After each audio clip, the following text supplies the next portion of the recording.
దేవుడు తన కృపలో గడిచినటువంటి దినాలన్నింటిలో కూడా మనకు క్షేమాన్ని ఇచ్చినటువంటి దేవుడు ఈ రాత్రికాల సమయం మందు ఇటు రీతిగా మనమందరం కూడా ఆయన మందిరావరణంలో కొద్ది నిమిషాలు దేవుని వాక్యాన్ని జ్ఞాపకం చేసుకొని అలాగే కొద్ది నిమిషాలు ప్రార్థన చేసుకొని వెళ్ళడానికి దేవుడు తన యొక్క కృపను మనకు తోడుగా ఉంచులాగున దేవునికి మహిమ కలుగును గాక. హల్లెలూయా. పరిశుద్ధ గ్రంథంలో నుండి మొదటి తిమోతికి రాసినటువంటి పత్రిక, తిమోతికి రాసినటువంటి మొదటి పత్రిక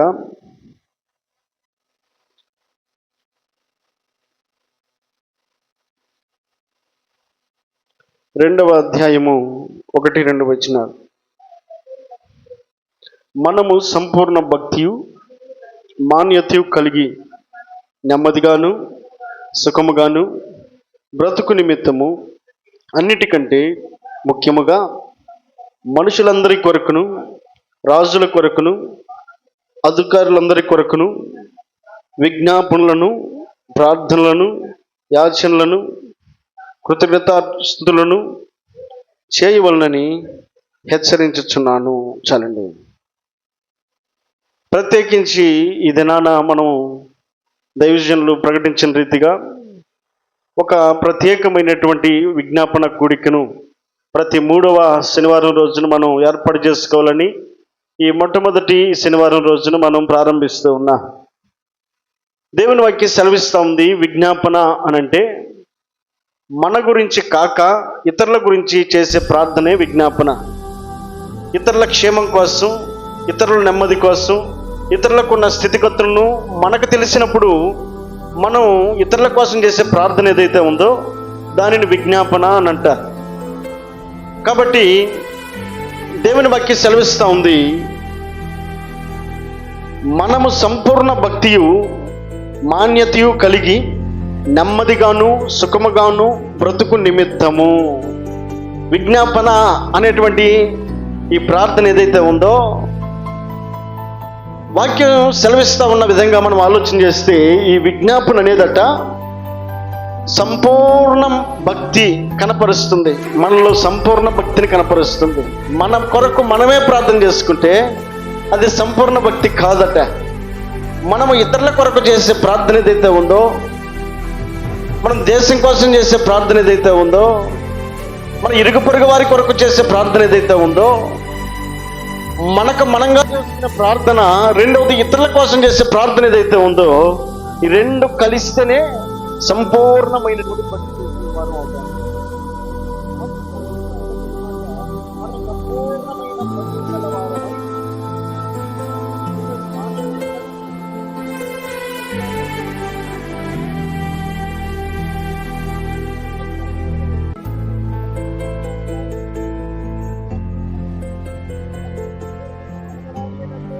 మనము నెమ్మదిగా ఉండాలి అంటే, మనకు సుఖముగా ఉండాలి అంటే ఏం చేయాలట?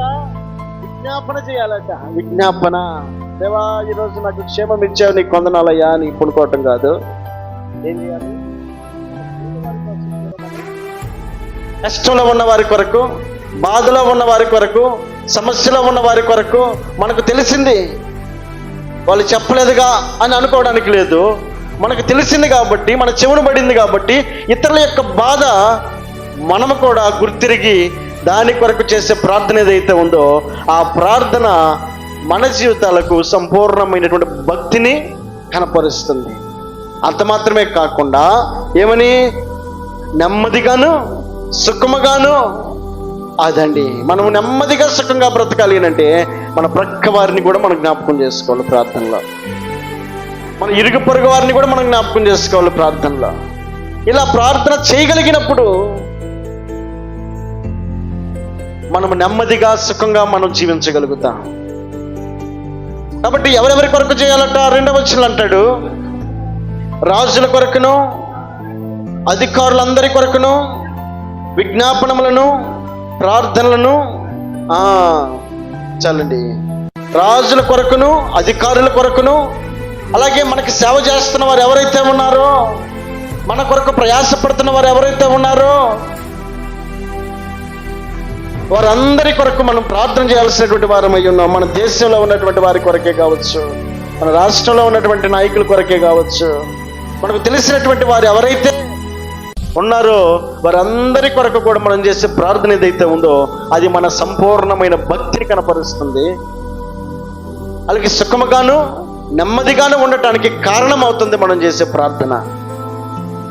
రెండవది ఇంకొక మాట జ్ఞాపకం చేసుకుందాం. ఫిలిప్పీయులకు రాసినటువంటి పత్రిక 4వ అధ్యాయం 6వ వచనం. ఫిలిప్పీయులకు రాసినటువంటి పత్రిక, దేని గురించి చింతపడకూడదు కానీ ప్రతి విషయంలోనూ ప్రార్థన విజ్ఞాపనల చేత కృతజ్ఞతాపూర్వకముగా మీ విన్నపములు, అదండి వాక్య సెలవిస్తూ ఉంది.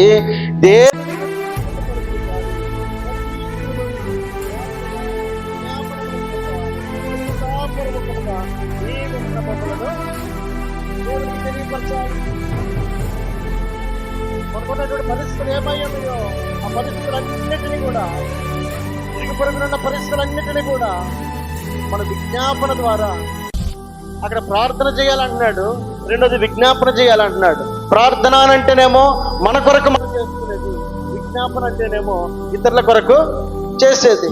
వాక్య ప్రార్థన చేయాలి, రెండోది విజ్ఞాపన కూడా మన జీవితంలో కలిగినటువంటి వారం అయి ఉండాలి. కాబట్టి ఆ విజ్ఞాపన అనే అదేదైతే ఉందో ఆ విజ్ఞాపన దేవునికి తెలియపరచాలట. దేవునికి విజ్ఞాపన పలానోళ్ళకి బాగలేదని మన పక్కోళ్ళకి చెప్తాం, అది వారు పట్టించుకోవచ్చు, పట్టించుకోకపోవచ్చు. కానీ పలానోళ్ళకి బాగలేదంట అని చెప్పనే విషయాన్ని ఏదైతే మనకు తెలిసిందో దాన్ని దేవునికి తెలియపరిస్తే ఆయన మన మాటలను ఆలకించడానికి ఇష్టపడుతున్నాడు, మన పరిస్థితిని ఎరిగి ఉండడానికి ఇష్టపడతా ఉన్నాడు. దీని స్తోత్రం చెల్లిద్దాం. హల్లెలూయా. ఇతరుల యొక్క శ్రమ, ఇతరుల యొక్క కష్టము, ఇతరుల యొక్క కన్నీరు, ఇతరుల యొక్క బాధ మనము దేవునికి తెలియపరచాల్సినటువంటి వారం అయి ఉన్నాం. అదేదైతే మనం తెలియపరచగలుగుతామో అది మన సంపూర్ణ భక్తిని తెలియపరుస్తుంది. రెండోది మన సుఖంగాను నెమ్మదిగాను ఉండటానికి కూడా అదే కారణమవుతుంది. భక్తుడైనటువంటి నెహెమ్యా అనబడేటువంటి వ్యక్తి తన జీవితంలో ఎదురైనటువంటి పరిస్థితిని మనం జ్ఞాపకం చేసుకుంటే ఒక్క భక్తుని గురించి మనం జ్ఞాపకం చేసుకుందాం. నెహెమ్యా రాసినటువంటి గ్రంథం, నెహెమ్యా గ్రంథంలో 1వ అధ్యాయంలో 4వ వచనం చూద్దాం. ఈ మాటలు వినినప్పుడు నేను కూర్చుండి ఏడ్చి కొన్ని దినములు దుఃఖముతో ఉపవాసం ఉండి ఆకాశమందలి ఏం చేశాడంట? ఆకాశమందలి దేవునితో విజ్ఞాపన చేశాడట. ఫస్ట్లో రాయబడిన మాట ఏంటి? ఈ మాటలు, కొన్ని మాటలు విన్నాడు. ఆ విన్న మాటలు చెవులో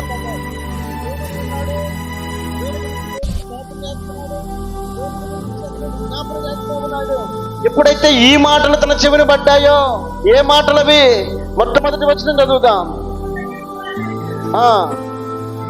నెహెమ్యా యొక్క చర్యలు 25వ సంవత్సరంలో కిస్లేసు మాసమున నేను షూషను కోటలో ఉండగా నా సహోదరులలో హనానీయులను ఒకడును యూదులలో కొందరు వచ్చిరి.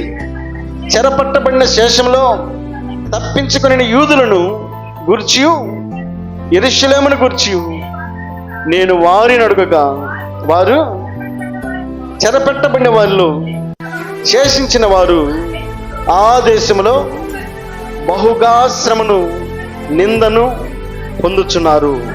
మరియు యెరూషలేము యొక్క ప్రాకారములు పడద్రోయబడినది, దాని గుమ్మములు అగ్ని చేత కాల్చబడినవని.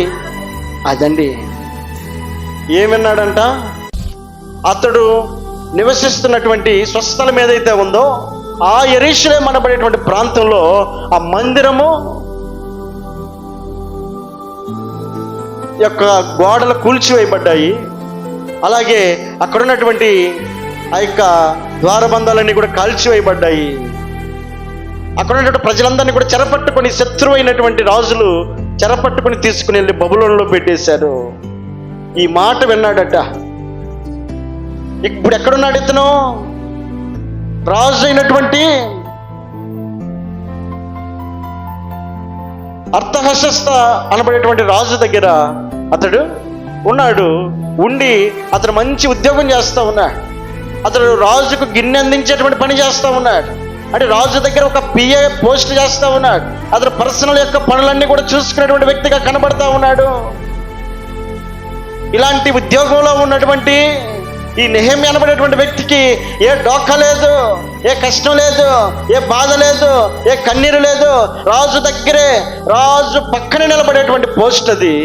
కానీ ఏ సమస్య లేనటువంటి ఈ నెహెమ్యా యొక్క చెవిలో, ఇదిగో మన ఊరిలో, మన దేశంలో, మన పట్టణంలో ఇదిగో శత్రువు వచ్చి మన ప్రజలందరినీ కూడా తీసుకుని పోయాడు. రెండోది, ఆ యొక్క మందిరపు గోడలన్నీ కూడా కూల్చివేయబడ్డాయి, అక్కడ ఉన్నటువంటి ద్వారబంధాలన్నీ కూడా కాల్చివేయబడ్డాయి అని ఎప్పుడైతే తన చెవిలో పడిందో, ఇప్పుడున్న తన సౌఖ్యాన్ని పక్కన పెట్టేసి, తనకున్నటువంటి ఆ యొక్క ఆనందాన్ని పక్కన పెట్టేసి ఇప్పుడు ఏం చేస్తున్నాడు తెలుసా? విజ్ఞాపన చేస్తున్నాడట. ఎవరి కోసం? కాల్చివేయబడినటువంటి ఆ మందిరము నిమిత్తమై, రెండవది చెరపట్టబడినటువంటి ప్రజల నిమిత్తమై. వారు కష్టంలో ఉన్నారు, వారు కన్నీరులో ఉన్నారు, వారు ఇబ్బందిలో ఉన్నారు, వారు సమస్యలో ఉన్నారు అన్న విషయాన్ని ఎరిగినటువంటి నెహెమ్యా సంతోషంలో ఉన్నటువంటి స్థితిని పక్కన పెట్టేసి ఇప్పుడు ఏం చేస్తున్నాడు? 4వ వచనంలో, ఎప్పుడైతే ఈ సమస్యల గురించి విన్నాడో, నేను కూర్చుండి ఏడ్చి కొన్ని దినములు దుఃఖముతో ఉపవాసం ఉండి ఆకాశమందలి దేవుని ఎదుట. అదండి, కొన్ని దినములు. ఎన్ని దినాలు అక్కడ రాయబడలేదు. కొన్ని దినాలు ఉన్నాడట, ఉపవాసం ఉన్నాడు. నీళ్లు తాగడం లేదు, అన్నం తినడం లేదు, ఉపవాసం ఉండి ప్రార్థన చేస్తూ ఉన్నాడు. కారణం ఏంటంటే అక్కడ జరిగిన బాధ ఇక్కడ తను భరిస్తూ ఉన్నాడు. జరిగిందేమో అక్కడ, బాధపడుతుందేమో ఇక్కడ. ఏమోలే, నా పాటికి నేను సౌఖ్యంగా ఉన్నాను కదా, నా పాటికి నేను క్షేమంగా ఉన్నాను కదా, నాకు మంచి ఉద్యోగం ఉంది కదా, రాజు పక్కనే ఉండేటువంటి పోస్ట్ కదా, నాకు కావాల్సిందేంటి, నా కుటుంబానికి కావాల్సిందేంటి, నాకు జరగాల్సిన అన్నీ జరుగుతూ ఉన్నాయి, ఇక పక్కోళ్ళు ఏమైతే నాకెందుకు అని అనుకునేటువంటి ఆలోచనలో నెహెమ్యా అయితే లేడు. ఇప్పుడు ఏం చేస్తాడు తెలుసా? తన పొరుగు వారికి వచ్చినటువంటి కష్టాన్ని తన కష్టంగా భావించుకొని కొన్ని దినాలు ఉపవాసం ఉన్నాడట. అతడు కన్నీరు గార్చి ఇదిగో దేవుని ఎదుట విజ్ఞాపన చేస్తూ ఉన్నాయి. దీని స్తోత్రం చెల్లిద్దాం. హల్లెలూయా, హల్లెలూయా. కాబట్టి ఆ విజ్ఞాపన చేస్తూ ఉన్నటువంటి ఈ వ్యక్తి తన క్రింద మాటలో ఒక మాట అంటాడు.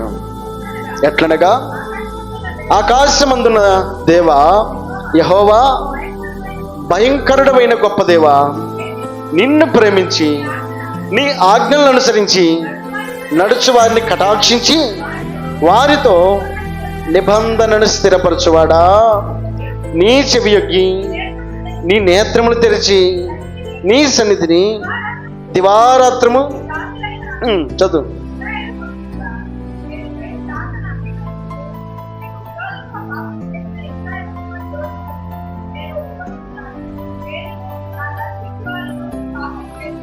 ఆగండి. అక్కడ ఇప్పుడు ఏం చేస్తున్నాడు తెలుసా? కలిగినటువంటి కష్టం ఏదైతే ఉందో అక్కడున్న ప్రజలకు, ఆ కలిగినటువంటి కష్టం అంతటిని కూడా ఇప్పుడు ఏం చేస్తున్నాడు తెలుసా? ఒకవేళ కనుక ఆ ఇశ్రాయేలీయులు దోషము చేస్తుంటే, ఆ ఇశ్రాయేలీయులు కనుక పాపం చేస్తుంటే, ఆ ఇశ్రాయేలీయులు కనుక నీకు అవిధేయంగా జీవించుంటే, వాళ్ళకి కలిగినటువంటి ఆ కష్టం ఏదైతే ఉందో, వాళ్ళకి కలిగినటువంటి ఆ నష్టం ఏదైతే ఉందో, అది వారు చేసిన పాపమే కనుకైతే, ఇదిగో దేవా, ఆ పాపమును నేను ఒప్పుకుంటా ఉన్నా. వాళ్ళు పొరపాటు చేస్తుండొచ్చు, వారు తప్పు చేస్తుండొచ్చు, వారి మీదకి వచ్చిన కష్టాన్ని బట్టి, వారి కుటుంబం మీదకి వచ్చిన కష్టాన్ని బట్టి, వారి కుటుంబంలో ఉన్న వేదన బట్టి, దేవా ఇదిగో ఒకవేళ వారు చేసిన పాపమే కనుక ఆ పాపము నేను చేశాను అని ఇతరుల యొక్క పాపాన్ని ఇతడు ఒప్పుకుంటున్నాడు. రెండోది ఏమంటాడు?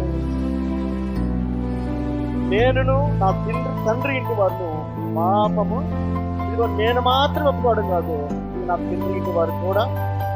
చిన్నప్పుడు వచ్చింది సమస్య, ఎక్కడ వచ్చింది? కానీ ఒప్పుకుంటుంది ఎవరు? నెహెమ్యా ఒప్పుకుంటా ఉన్నది. కారణం ఏంటంటే వారు పొరపాటు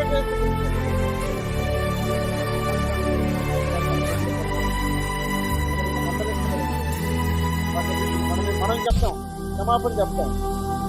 ఏమని? అయ్యా వారు తెలిసే తెలియక ఇచ్చేసాడు, అయ్యా నా ముఖం చూసి వదిలిపెట్టయ్యా అని చెప్పానంట.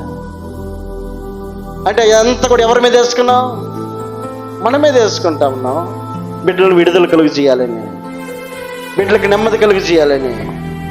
ఇదిగో భక్తుడైనటువంటి నెహెమ్యా అనబడేటువంటి వ్యక్తి తన జీవితంలో ఎదురైనటువంటి ప్రతి పరిస్థితులు అన్ని కూడా ఆశీర్వాదకరంగానే ఉన్నాయి.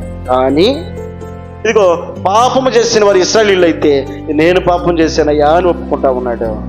ఎందుకంటే వారికి విడుదల కలుగు చేయాలని, వారు క్షేమంగా ఉండాలని, వారు నెమ్మదిగా ఉండాలని అతడు విజ్ఞాపన చేసేటువంటి మనస్సు ఏమైందంటే ఇదిగో ఇతరులు చేసినటువంటి తప్పిదాలను కూడా తన మీద వేసుకుని దేవునికి మొర పెడతా ఉన్నాడు. నన్ను నా ప్రార్థన విని, నా ముఖం చూసి, నాలో ఉన్నటువంటి భక్తిని చూసి తండ్రి వారిని క్షమించయ్యా అని చెప్పనని ఇతరుల కోసం ప్రార్థించడానికి నెహెమ్యా భక్తుడు ఎంతో ప్రాధేయపడతా ఉన్నాడు, ప్రయాసపడతా ఉన్నాడు. కాబట్టి ఈ రాత్రికాల సమయంలో మనం చేసేటువంటి ప్రార్థన ఇతరులకు ఆశీర్వాదకరంగా ఉండినట్లుగా, ఇతరులకు దీవెనకరంగా ఉండినట్లుగా, ఇదిగో మనము కాదు క్షేమంగా ఉండాల్సింది, మన తోటి వారు మనకు క్షేమంగా కనబడాలని మనం కోరుకున్నట్లయితే వారు క్షేమంగా ఉంటే మనం కూడా క్షేమంగానే ఉంటాం. కాబట్టి దేవుని వాక్యం సెలవిస్తూ ఉంది. 2 ఆజ్ఞల్లో మొదటి ఆజ్ఞ ఏంటి? ఒకటి నీ దేవుడిని యెహోవాను, రెండవది నిన్ను వలె. అది మన పొరుగు వారిని ప్రేమిస్తున్న వారమైతే పొరుగు వారి కొరకు కూడా మనం ప్రార్థన చేసేవారమయ్యాము. ఈ మాటలు దేవుడు దీవించి ఆశీర్వదించును గాక.